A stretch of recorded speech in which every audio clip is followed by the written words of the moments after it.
Verse 3. Avert afflictions as soon as they arise. In my every action, I will watch my mind, and the moment destructive emotions arise, I will confront them strongly and avert them, since they will hurt both me and others. In every action and deed, every speech and behavior of my everyday life, I will examine my mind, and as soon as mental and emotional afflictions arise, because they endanger myself and others, I will discover and confront them rapidly and firmly avert them without delay. A. The root causes of afflictions. As an ordinary being, everyone has mental and emotional afflictions. With respect to the root causes of these afflictions or defilements, both Sutrayana and Tantrayana have their own explanations. In Sutrayana teachings, the roots of emotional afflictions are unwholesome mental factors and ignorance. In Tantric teachings, the root cause of afflictions is dualistic clinging, which is further caused by the subtle karmic winds, or the three appearances of subtle semen, blood, and wind energy, upon which the habitual tendencies ride.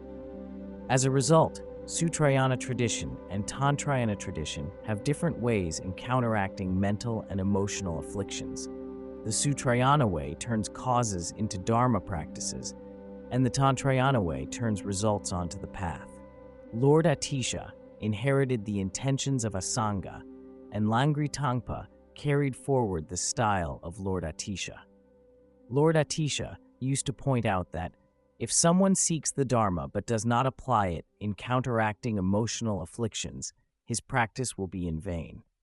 Our purpose of learning the Dharma and doing spiritual practices should be towards eliminating mental and emotional afflictions.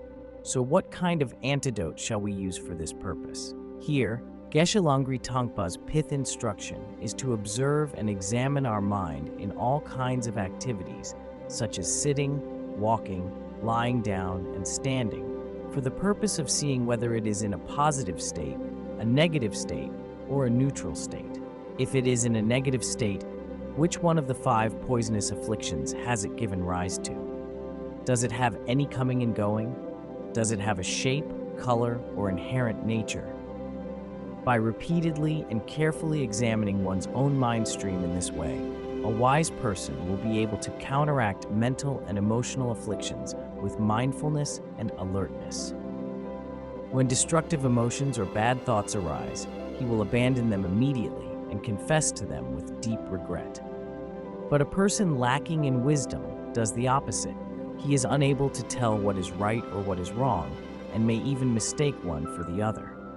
As a result, he will be unable to remedy the mental afflictions on his own.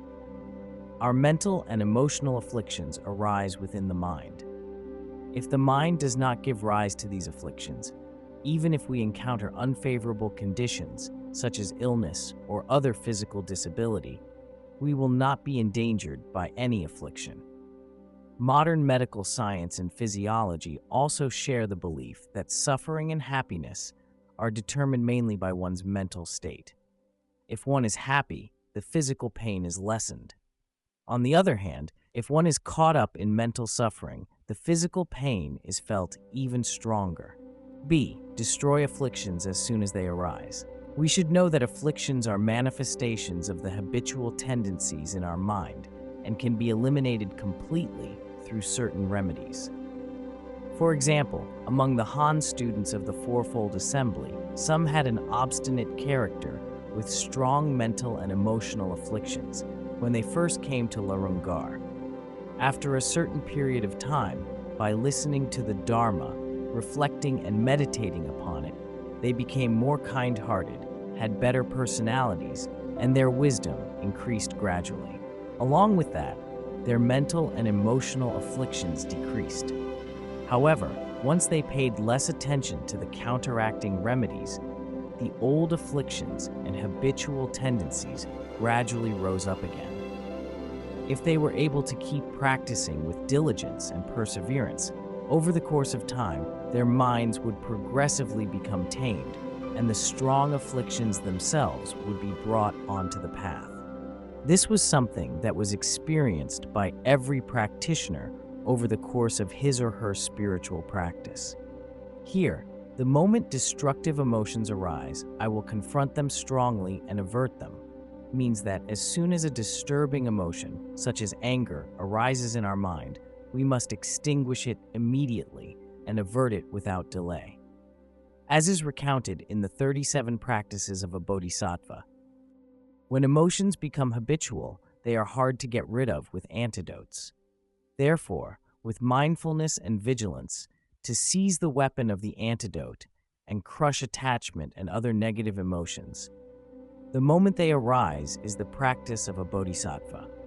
If the disturbing emotions are not severed as soon as they arise, they will endanger ourselves and others. For instance, when we meet a bad person, we should, at the very beginning, contemplate that this person, like all sentient beings, has Buddha nature. Therefore, he or she should be treated as our equal.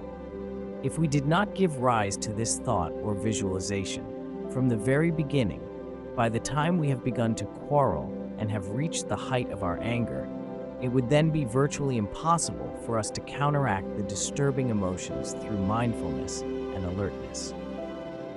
His Holiness Jigme Phuntsok Rinpoche has also said that if a disturbing emotion is not counteracted as soon as it arises, by the time it grows to any extent whatsoever, it will be very difficult for it to be subdued. Although it is mentioned in the unsurpassable great perfection, Dzogchen, that carry afflictions onto the path, the inherent nature of afflictions is Bodhi itself, and all phenomena are pure and equal. As ordinary beings, our perception of things is nevertheless defiled. The only thing we can do, perhaps, is to make an aspiration in our heart and pray that we will reach the spiritual state in which afflictions can be taken onto the path, and all phenomena turn out to be pure and equal as quickly as possible. At the same time, in our conduct, we should act based upon the Sutrayana perspective of the causal stage, and destroy the 5 poisons, which are attachment, anger, ignorance, arrogance, and jealousy. Otherwise, merely an instant of anger is enough to destroy the merits that we have accumulated and to endanger both ourselves and others. An instant of strong attachment is enough to ruin our vowed discipline as well as that of other people. Therefore, we should examine our mind from time to time and periodically avert our own negative thoughts. In earlier times, whenever the great Kadampa masters gave rise to bad thoughts, they would stop eating and drinking and would scold themselves or even beat themselves in order to subdue mental afflictions. This pith instruction may sound easy, but it is extremely profound. Every Mahayana practitioner should rely on this pith instruction and constantly and diligently observe their 3 doors of body, speech, and mind. Pay more attention to our speech. Here, what should be particularly emphasized is that we need to pay attention to our own speech and refrain from talking about the faults of other people. In the 37 practices of a bodhisattva, it is stated that if, impelled by negative emotions, I relate the faults of other bodhisattvas, I will myself degenerate. Therefore, to not talk about the faults of anyone who has entered the Mahayana is the practice of a bodhisattva. If we talk about other people's faults, we have transgressed the vows of the bodhisattva. Most of the people here have taken the vows of the bodhisattva and are practitioners who have generated the Mahayana bodhicitta, so it is very likely that what they do and how they behave are in keeping with the skillful methods of bodhisattvas intended to help sentient beings. Therefore, we should not make comments carelessly, nor mention the faults of others. The Buddha articulated that very few people can understand the predispositions and capacities of sentient beings other than Buddhas. If we were Buddhas, we could point out the faults of others directly, but everyone may observe yourself. Have I attained Buddhahood yet? Perhaps someone would ask in return, Khenpo, you asked us not to mention the faults of others, but why, in class, do you mention our faults every day? The answer is that it is permitted in specific situations. However, every time I mention your faults, I'm very concerned that you would suffer from disturbing emotions on hearing this, so I speak as little about them as possible, or try to remind you in relatively mild ways. Meanwhile, however, I'm afraid that you would not recognize your own faults, and so I feel that I have to talk about them. This is different from simply pointing out the faults of others. For so many years, I have never aroused a conflict with a disciple by mentioning one's faults in class. On the contrary, many people are able to see more clearly what their own faults are and put an end to these faults in their mind stream. However, when ordinary people speak about the faults of others, they are not doing so out of altruistic compassion, but are rather merely being driven by their own disturbing emotions. This both destroys the source of their own merits and deepens their prejudice towards other people. It is like a frost of obstacles laying on the crops of their own practice, and also sows discord, preventing harmonious union within the Sangha. Such behavior brings no benefit whatsoever, neither to themselves nor to any others. Therefore, when doing the mind training, we must, from time to time, examine every part of our speech and conduct, what we do and how we behave, and gradually learn to subdue our obstinate characters so that our mind continuum will grow ever gentler. Verse 4, may I cherish this precious treasure. Whenever I see ill-natured people or those overwhelmed by heavy misdeeds or suffering, I will cherish them as something rare, as though I'd found a priceless treasure. Great numbers of beings who have a negative disposition or an unpleasant character and who are constantly oppressed by negative habits and sufferings accumulate bad karma endlessly, endangering both themselves and others. When I, as a practitioner, meet such beings, may I consider them as precious as a rare treasure, so that they may become a special object of the patient's practice. This instruction is exceedingly precious. If a Mahayana practitioner has not fully developed such a merit, attaining Buddhahood in a single lifetime is impossible, and even the ordinary worldly accomplishments will be virtually out of reach. Therefore, we should value highly this marvelous pith instruction of the Mahayana practice. A ill-natured people in degenerate time. In this degenerate time, most sentient beings seem to be of a very negative disposition, wicked, depraved, rough, and unreasonable. Their continuum is filled with unwholesome understandings, bad thoughts, and wrong views. Regardless of this, we must determine the correct way to treat them. Obviously, it is not right if we respond to the depraved dispositions of these beings with contempt and aversion and remain aloof from them. For detailed elaborations on these instructions, you may refer to the Way of the Bodhisattva. On the level of intrinsic nature and ultimate truth, sentient beings and the Buddha are exactly the same. But in terms of manifest appearance, sentient beings are oppressed by afflictive emotions and enjoy no freedom of either their body or their mind, which explains why they have acquired such negative dispositions. In other words, because sentient beings have accumulated so much negative karma in the countless eons of their previous lives and are now so heavily oppressed by this karma or these misdeeds that they are devoid of freedom and thus have further developed extreme and terrible dispositions. Nevertheless, we must be convinced that most sentient beings, especially those who have their trust in the Buddha, or those who are the practitioners of Buddha Dharma, would like to conquer their own mental afflictions, yet, influenced by the force of their karma, although they have not been able to act on this beautiful wish. As an example, people who are frequently seized by strong anger often feel deeply the suffering caused by this anger. When their anger subsides, they feel anguish and struggle in their mind, stung by a strong sense of remorse. They may think, next time I will not behave like this. However, the next time that they encounter a situation that provokes them, history repeats itself, and thus, again and again, they remain greatly and endlessly tortured by such afflictions. being laden with karma accumulated since beginningless time. If these sentient beings cannot sever these afflictions at their root in the course of this life through enthusiastic perseverance and practice, their next life will be one that is even more pathetic, more miserable, and one in which they have even less freedom. Eventually, they will fall into 3 lower realms and suffer countless, endless, and unfathomable misery. Particularly in this day and age, the majority of beings, due to a lack of freedom in their bodies and minds, tend to do harmful deeds to other living beings. These actions may take place at any time, in any place, and often without any reason. We practitioners, if our mental afflictions have not yet been removed, are still mortals that can be affected by external conditions. Inevitably, we will have to face harm from evil beings and endure pain and anxiety. How should we then react to such situations?